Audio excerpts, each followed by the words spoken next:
नमस्कार दोस्तों, बहुत बहुत स्वागत है आपका। त्रिस्तरीय पंचायत चुनाव की घोषणा होते ही आदर्श आचार संहिता ग्रामीण अंचलों में लागू हो गई। नाम निर्देशन पत्रों का भरना भी प्रारंभ हो गया। वहीं अब नगरीय निकाय चुनाव की भी घोषणा हो गई है और नगरीय क्षेत्र में भी आदर्श आचार संहिता लागू हो गई है। और इसी विषय को लेकर दमोह के जिला निर्वाचन अधिकारी एस कृष्ण चैतन्य ने पत्रकार वार्ता में यह जानकारी विस्तृत रूप से दी है। उन्होंने पत्रकारों के प्रश्नों के उत्तर भी दिए। जब उनसे पूछा गया कि पिछले आरक्षण और वर्तमान आरक्षण में कितना अंतर पाते हैं, तो कहते हैं कोई खास अंतर नहीं है, ऐसा कुछ हुआ नहीं है। हमने तो सर्वोच्च न्यायालय के आदेश का पालन करते हुए फिर से आरक्षण किया है। अनेक प्रश्नों के उत्तर उन्होंने दिए हैं और इसी क्रम में हमने पुलिस अधीक्षक डी.आर. तैनीवाल से भी चर्चा की। उन्होंने कानून व्यवस्था को लेकर पुलिस की क्या व्यवस्था है इस संबंध में जानकारी दी है।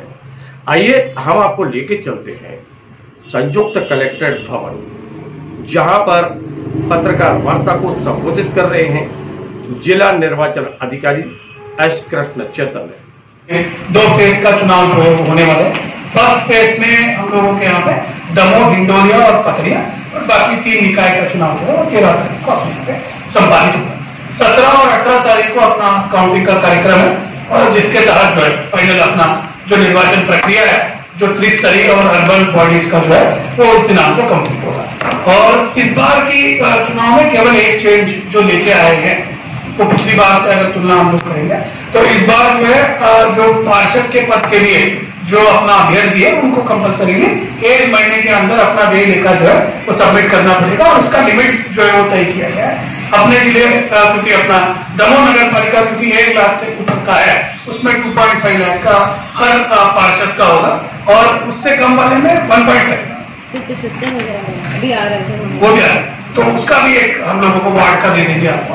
अध्यक्ष का क्योंकि हम लोगों के यहाँ पे इनडायरेक्ट चुनाव है तो उसमें कोई व्यय लेखा का स्पेसिफिक बिंदु नहीं। इसके अलावा जो अपना एमसीएमसी का हो और संपत्ति निरूपण कोलाहल अधिनियम और बाकी जितने भी हम लोगों के प्रोहिबिटरी ऑर्डर्स है वो सब इलेक्शन के बेसिस पे ऑलरेडी हम लोगों ने जारी कर चुके हैं। पूरी तरह अपने जिले में मॉडल कोड जो है वो लागू हो चुका है। अब आज के डेट से जितने भी मॉडल कोड का वायलेशन जो है वो स्ट्रिक्टली हम लोग जो है एनफोर्स करेंगे और उनके विरुद्ध जो भी होगा वो नियमानुसार कार्रवाई होगा। और पिछली बार भी क्योंकि आप लोगों को प्रेस को भी सभी को पता है पेड न्यूज का कॉन्सेप्ट जो है वो पहले से ही था, उसको भी हम लोग जो है जहां पे भी ऐसी लगती है तो फिर उसको भी कार्यवाही जो भी होगा उसके तहत इलेक्शन कमीशन की कार्रवाई की जाएगी। ठीक, तो ये हम लोगों का मैंने पता किया है, बहुत ही अच्छा है। यहाँ पे यूजुअली लोकल इलेक्शंस जो है वो चुनाव जो है वह संपादित होते हैं। तो यही अपेक्षा है कि मीडिया भी जो है लगातार ऐसे चीजें हम लोगों के यहाँ पे लेके आए हम लोगों के सामने कि अगर कहीं पे इम्पार्शियलिटी जो है जो कमीशन की अगर इफेक्ट होने की संभावना है उसको पहले लेके आए और कोशिश हम लोग भी वही करेंगे कि पूरी तरह इम्पार्शियल इलेक्शंस जो है वो हम लोग संपादित करेंगे। और पिछली बार और पूरा टाइम जब भी हम लोगों के इलेक्शंस जो बहुत अच्छे संपादित करने का जो अपना रिकॉर्ड है इस बार भी हम लोग कायम। सर, पिछले आरक्षण जो हुआ था, पिछली बार आरक्षण हुआ तो वर्तमान के आरक्षण में कितना अंतर आया है? 2014 में बोल रहे हैं 2014 वाला बताएं। देखिए, ऑलरेडी हम लोगों का सुप्रीम कोर्ट का निर्देश है जी। सुप्रीम कोर्ट का निर्देश ये है कि भाई आपका SC/ST पॉपुलेशन परसेंटेज के बेसिस पे जो आप लोगों का आरक्षण होगा वही रहेगा। तो we are not affecting that. उसमें हम लोगों को 3 बिंदु दिया गया है सुप्रीम कोर्ट का आरक्षण का कि भाई टोटल आरक्षण जो है वो 50% से ऊपर नहीं होगा, ओबीसी आरक्षण मैक्सिमम 35% से ज्यादा नहीं होगा, या ओबीसी आरक्षण कहीं पे अपना पॉपुलेशन परसेंटेज से ज्यादा। तो पिछले और इसमें कोई अंतर तो नहीं आया ना सर? अपने जिले में नहीं आया। तो यानी बार-बार नगर पालिका जी, तो यानी बार-बार आरक्षण होके ये बार-बार कहीं पे नहीं हुआ, एक ही बार हम लोगों ने किया है और कहीं पे कोई स्पेसिफिक हम लोगों को क्लियर कट केस है, कहीं पे हम लोगों को चेंज उसी को किया हुआ है। तो जो भी अपना सुप्रीम कोर्ट के निर्देश और हम लोगों का कमीशन का आदेशों का पालन और डिपार्टमेंट के निर्देश लगातार हम लोग पालन कर रहे हैं। अच्छा, जैसे आदर्श आचार संहिता सर इस समय लागू हो चुकी है, अब ग्रामीण के बाद शहर भी आ गया है, ऐसे समय पे ऐसे कौन से कार्य नहीं होंगे और ऐसे कौन से कार्य होंगे?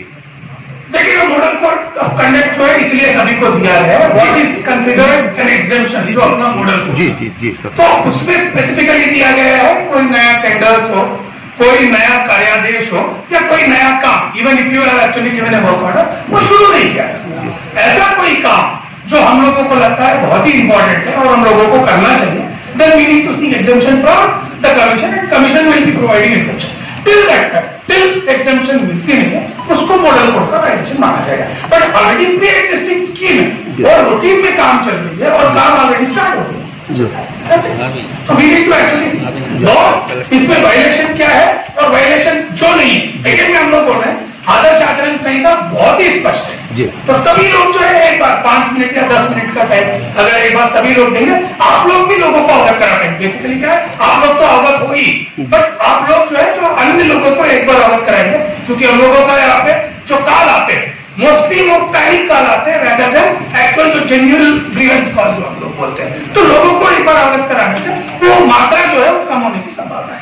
सर, अब ये आपत्तियां आई होंगी बहुत सारी आरक्षण को लेके, पर आपत्तियां की स्थितियों में क्या जहाँ पे अगर कोई जेन्युइन आपत्ति है, हम लोगों को लगता है उसको हम लोग सूचित करेंगे और अगर हम लोगों को परमिशन देना है तो करें। बट अगर आपत्ति जो है वो नियमानुसार नहीं है और हम लोगों को कुछ उसके बारे में करना है, तो हम लोगों को उसको कंसिडर करने की जरूरत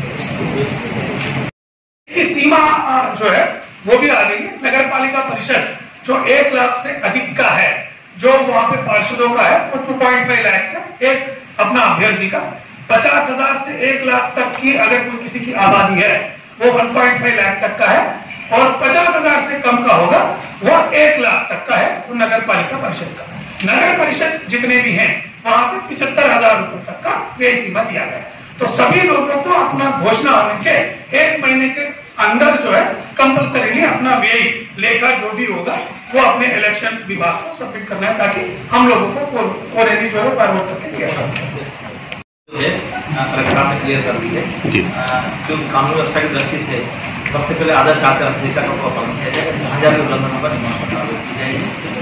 इसमें विशेष रूप से बोला लगी संपत्ति निरूपण अधिनियम उसके मुताबिक जाएगी। आईपीसी के जो प्रावधान है यहाँ पर इसका वायलेशन होता है उसको 7 साल जितने भी आयोजन होंगे अनुमति प्राप्त आयोजन होंगे और अनुमति प्राप्त आयोजन में भी व्यवस्था लगाई जाएगी।